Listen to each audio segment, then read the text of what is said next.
Halo,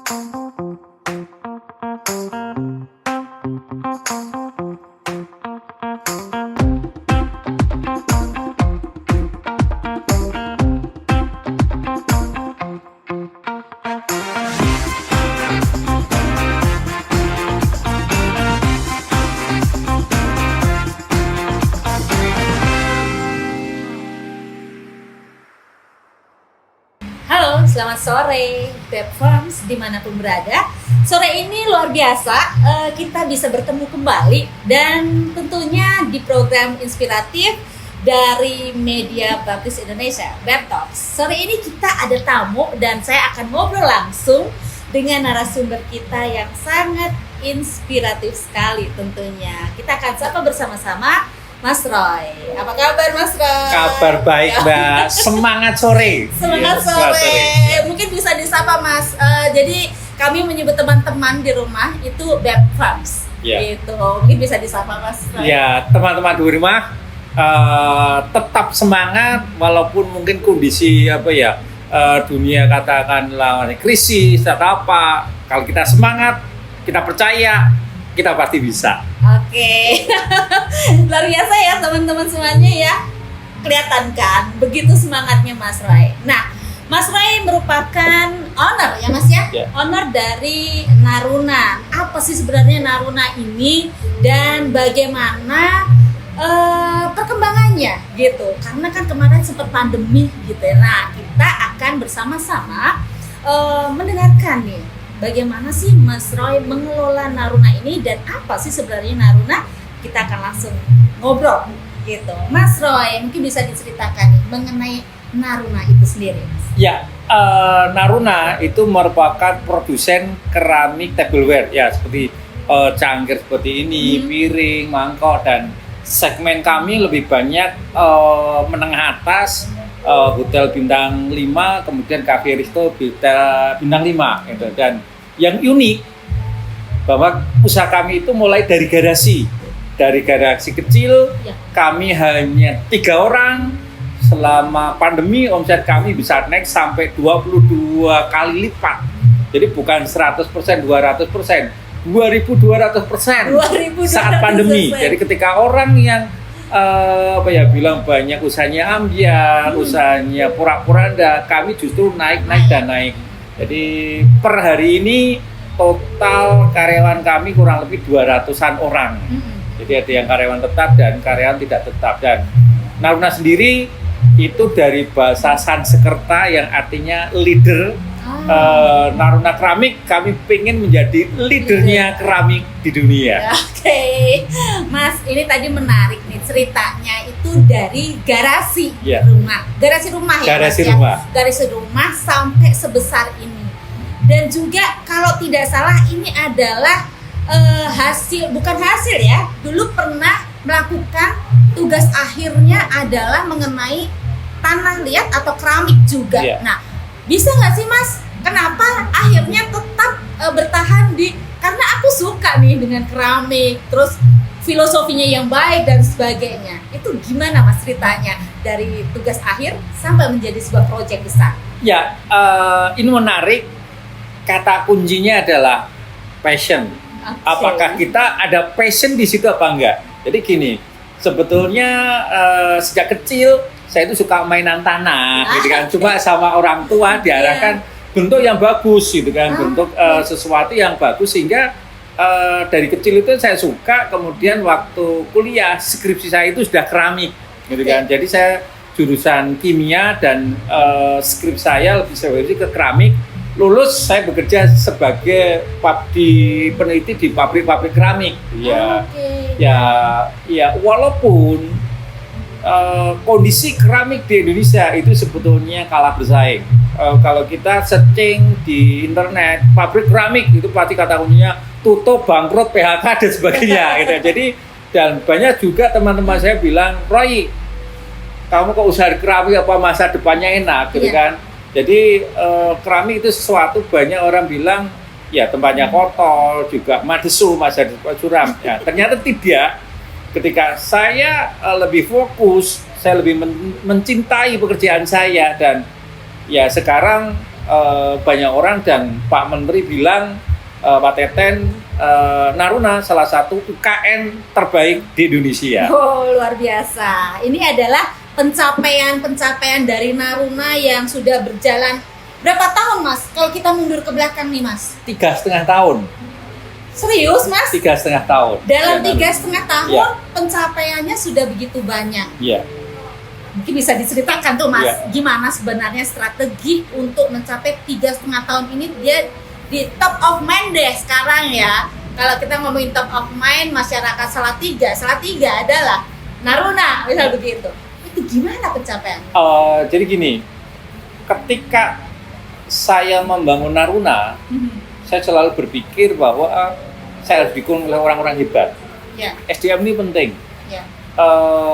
Saya selalu mengibaratkan misalnya tim sepak bola, negara manapun yang menang jadi juaranya itu pasti dia punya tim yang lengkap, penyerang lengkap, kemudian back lengkap, dan dia semua bekerja sesuai passionnya, sesuai fungsinya, dan filosofi itulah yang saya pakai. Sehingga ketika membentuk Naruna, walaupun kami nggak punya uang, nggak punya kantor, nggak punya apa-apa, kami selalu berpikir harus mencari orang-orang yang terbaik. Dari orang yang terbaik inilah sehingga akan menghasilkan karya-karya yang terbaik. Ya. Dan pencapaiannya sampai sejauh ini Puji Tuhan sudah bisa dikatakan luar biasa. Yang pertama tahun 2020 kami juara pertama Wirausaha Brilian BRI. Kami menyisihkan kurang lebih 500 UKM terbaik di Indonesia dan Naruna juara satunya. Tahun 2021 kami juara di BNI ekspor. Kami menyisihkan banyak sekali UKM. Kami juga Adira Finance, kami juara 1 nasional. Yang terakhir kemarin kami juara 1 nasional untuk wirausaha muda mandiri dari Bank Mandiri.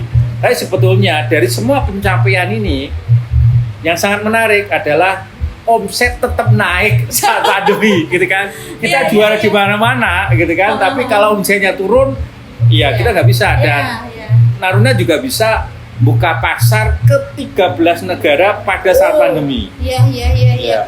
Nah, sesuai apa tadi ekspor ya, Mas ya. Yeah. Nah, Naruna adalah pelopor. Yeah. Iya. Bagaimana bisa masuk ke ke pasar luar, Mas? Ceritanya nih. Ya, pertama langkahnya menurut saya produk harus, menurut saya itu produknya itu harus keren, harus juos kan. Jadi ini mungkin untuk rekan-rekan muda, ketika Anda membuat satu produk jangan sama, harus berbeda dengan yang lain. Okay. Contohnya, saya kasih contoh misalnya ini ya. Ada produk yang sama, ada ini. Ketika produk yang sama, orang itu akan milih yang murah mana. Ya, jadi itulah hukum ekonomis. Maka ketika saya membuat keramik, saya tidak pernah warnanya putih, enggak, karena di pabrikan sudah banyak yang putih. Contohnya ya, kami yang seperti ini, kemudian yang warnanya berbeda, sehingga apa? Dengan berbeda, orang akan tertarik dan kita bisa menjual dengan harga yang jauh lebih mahal. Jadi sebetulnya harga Naruna itu kami lebih mahal 12 kali lipat daripada cangkir yang ada di pasaran. Iya. Di pasaran harganya cuma 10.000, cangkir Naruna harganya 120.000. Tapi laku keras gitu. Iya. Karena beda, unik gitu ya, Mas ya. Karena dan kalau melihat nih, Mas, dari media sosialnya gitu, itu strateginya kan udah oke nih ya, Mas ya. Bagaimana sih menciptakan konsep-konsep penjualan itu, konsep-konsep bagaimana sih bisa Naruna ini membuat orang tertarik gitu. Mungkin bisa diceritakan, Mas. Ya, jadi itu kami selalu berpikir pengen 5 langkah di semua pabrik di dunia. Okay. Jadi makanya kami riset. Jadi yang kami ciptakan itu benar-benar kreasi yang bukan jiplak milik orang, enggak. Jadi kalau jiplak kami itu akan menjadi follower, tapi kami pengen menjadi leader. Jadi kami selalu lihat juga kompetitor-kompetitor kami yang ada di dunia, gitu kan. kemudian trennya seperti ini, udah kami menciptakan tren kedepannya apa, tren kedepannya apa, sehingga ketika kita menjadi leader, kita akan juga menang. Jadilah leader, jangan follower. Jadilah leader, bukan follower. Keren kan? Dan Mas, ngomongin nih kita soal anak Tuhan gitu ya Mas. Kita adalah apa ya Mas kalau nyebut ya? Kalau kita relate nih ke bejana itu tadi gitu. Saya sangat senang dengan filosofi dari sebuah bejana gitu. Ketika dia hancur, nggak dibuang, nggak ditinggalin, tapi dia makin dibentuk lagi menjadi lebih indah begitu. Nah, apakah di Naruna juga apa ya bisa nih ngegabungin itu gitu loh Mas? Ya, jadi itu memang menarik kalau nanti rekan-rekan muda pengen belajar keramik. Jadi ada seperti apakah bagaikan bejana yang dibentuk, itu memang seperti itu. Jadi kadang kita bahasa Jawanya itu diuleni, dibentuk, diuleni, ditekuk-tekuk, kemudian dibentuk. Setelah jadi dibakar sampai temperatur 1250, bayangin 1250. Air mendidih itu cuma 100, itu panas seperti itu. Jadi keramik itu dibakar 1250, jadi sangat panas sekali. Itu jadilah ketika keramik kan akibat pembentukan ini dia kuat dan tahan lama. Betul. Keren. Oke Mas, mungkin kita berbicara mengenai kemajuan Naruna yang sangat luar biasa ini gitu. Apakah sudah tergambar nih di tahun 2023 gitu? Apa yang akan dilakukan Naruna ke depan, Mas? Ya, 2033 sudah tergambar. Kami merencanakan akan ekspor nambah ke 7 negara baru. Dan ini sebenarnya sudah 5 di tangan. Karena PO-nya sudah datang dan kami pengen nambah ada 2 negara lagi yang sudah pendekatan ke kami, tinggal deal. Jadi ya doakan target kami sampai akhir tahun ini kami sudah ekspor ke 20 negara di dunia. Gitu. Bisa disebutkan nggak Mas? Beberapa negara aja deh. Ada yang sudah kami ekspor itu ke pertama India, kemudian Dubai, Saudi Arabia, Prancis, kemudian ada Singapura, Australia, kemudian yang terakhir kemarin kami ekspor 1 kontainer ke Amerika. Oh iya, luar biasa sekali. Aduh, saya nggak bisa berkata-kata, teman-teman semuanya. Oke Mas, mungkin ini kita langsung aja nih kasih pesan ke teman-teman nih supaya teman-teman tetap kuat nih di dalam menjalani hari-harinya setelah pandemi kemarin kan begitu susah. Sementara kita melihat Naruna ini makin berkembang 22 kali lipat. 22 kali lipat. Nah, mungkin pesan-pesan positif bisa disampaikan ke teman-teman semuanya. Ya, pesan-pesan positif yang pertama menurut saya fokus. Jadi ketika Anda passionnya di keramik, walaupun mungkin tetangga kiri kanan bilang keramik tidak laku, keramik pada sahabat, saya nggak peduli ibaratnya. Dan saya bisa membuktikan sekarang bahwa apa passion kita, apa yang kita cintain, itu kita bisa membuat kita sukses. Contohnya, jika mungkin rekan-rekan muda itu suka masak, usahanya di kuliner. Jangan ikut. Kita lihat tetangga kita, teman kita sukses jualan martabak, kemudian kita jualan martabak, walaupun kita nggak suka masak, Anda nggak akan bisa sukses. Jadi karena ketika kita mencintai passion kita, itu kita bisa belajar gitu kan. Jadi seperti saya membuat keramik, itu ketika membuat riset, itu saya bisa melakukan dari jam 7 pagi sampai jam 9 malam. Based on riset karena apa? Suka, passion. Coba kalau saya nggak suka, misalnya saya nggak suka masak, saya jualan kuliner masuk dapur ya baunya gini, saya nggak suka. Jadi lakukanlah pekerjaan itu sesuai passionnya, itu pertama. Yang kedua, saran saya ada aktif, gitu kan, di organisasi, gitu kan. Misalnya di pemuda gereja, saya dulu aktif sebagai ketua PMKP Undip. Disitulah saya sangat belajar sekali, otak saya itu diasah tidak punya uang, bagaimana mengadakan Natalan, gitu kan? Saya harus jual apa ya, mungkin pakaian bekas, jual misalnya makanan, menawarkan. Itulah saya belajar, belajar untuk marketing, belajar untuk negosiasi, belajar juga untuk leadership. Dan di sini ilmu itu sangat terpakai sampai sekarang. Jadi leadership itu penting sekali. Leadership itu tidak bisa datang ujuk-ujuk tiba-tiba menjeblok, enggak.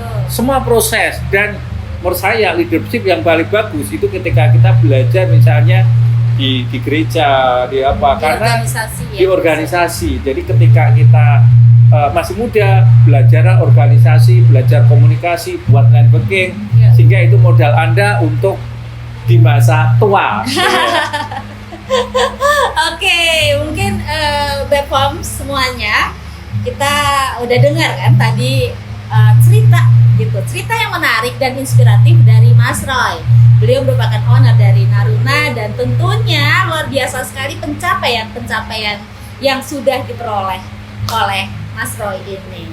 Nah, pesan terakhir deh Mas, kalau tadi pesan-pesan untuk menginspirasi anak muda. Pesan terakhir Mas, sebagai closing statement pada sore hari ini Mas. Oke. Banyak orang ya, termasuk beberapa menteri bilang tahun 2023 itu tahun yang suram, tahun yang krisis. Saya tetap percaya dengan diri saya, gitu kan? Karena menurut saya tahun 2023 itu tidak akan lebih buruk dari tahun 2021 dan tahun 2002 yang karena pandemi. Dan saya bisa sukses di tahun itu. Artinya gini, sukses atau tidak itu kita sendiri. Bagaimana langkah kita, bagaimana strategi kita supaya tahun 2023 sukses, gitu kan? Karena gini, kalau kita hanya melihat berita, nanti ini menderita, ini Anda akan menjadi pesimis. Jadi tetap optimis, percaya ke diri kita dan percaya Tuhan, kita pasti bisa. Percaya Tuhan, kita pasti bisa. Oke, Bepom dimanapun berada, kita akan tutup obrolan pada sore hari ini. Begitu luar biasa pesan-pesan tadi dari Mas Roy yang bisa kita ambil bersama-sama dan kita gunakan dalam kita melangkah ke depannya. Baik, saya Sinta Prabu Citra dan juga Mas Roy pamit undur diri dari Bep Talks pada sore hari ini. Sampai ketemu di Bep Talks selanjutnya. Selamat sore, Tuhan memberkati.